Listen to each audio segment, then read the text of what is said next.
આજે વિશ્વ યોગ દિવસ સુરતના ઉર્દુ સ્કૂલના ભૂલકાઓએ યોગના જુદા જુદા આસનો કરીને લોકોને મંત્રમુગ્ધ કર્યા। શિક્ષક રોજ 1 કલાક કરાવે છે યોગા।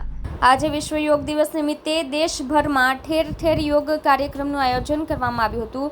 સુરત શહેરના લિંબાયત વિસ્તાર ખાતે આવેલા ડોક્ટર સલીમ અલી ઉર્દુ સ્કૂલ 231ના આશરે 400થી વધુ મુસ્લિમ વિદ્યાર્થીઓએ યોગ કરીને દેશના લોકોને સ્વસ્થ રહેવાનો સંદેશો આપ્યો હતો।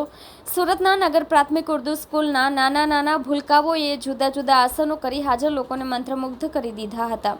આર્થિક અને પછાત વર્ગના બાળકો ભણવા આવે છે। સ્કૂલના આચાર્ય કાઝી મોહમ્મદ નફીઝે જણાવ્યું હતું કે યોગાને વ્યાયામનો એક ભાગ બતાવતા ઉર્દુ સ્કૂલના શિક્ષકે સ્કૂલના તમામ વિદ્યાર્થીઓને યોગના અનેક આસનો શીખવ્યા છે।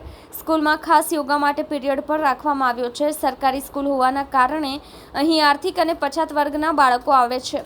આજે મસમોટી ફી આપીને લોકો યોગ શીખવા જાય છે, ત્યારે સરકારી સ્કૂલમાં બાળકો પોતાને યોગ કરી સ્વસ્થ રાખી રહ્યા છે। રોજ પ્રાર્થના સમયે બાળકો યોગ કરે છે। સ્વસ્થ રહેવા માટે યોગ જરૂરી છે, તે સ્કૂલમાં શીખવવામાં આવે છે। યોગ અમને માનસિક શારીરિક સ્વસ્થ બનાવે છે। સ્કૂલની વિદ્યાર્થીની અંસારી અલમીરાએ જણાવ્યું હતું કે આ વખતે મહિલાઓ સ્વસ્થ રહે તે હેતુથી વિશ્વ યોગ દિવસની થીમ છે। યોગ અને માનસિક અને શારીરિક રીતે સ્વસ્થ બનાવે છે। યોગના કારણે ઊંઘ પણ સારી આવે છે અને ભણવામાં મન લાગે છે।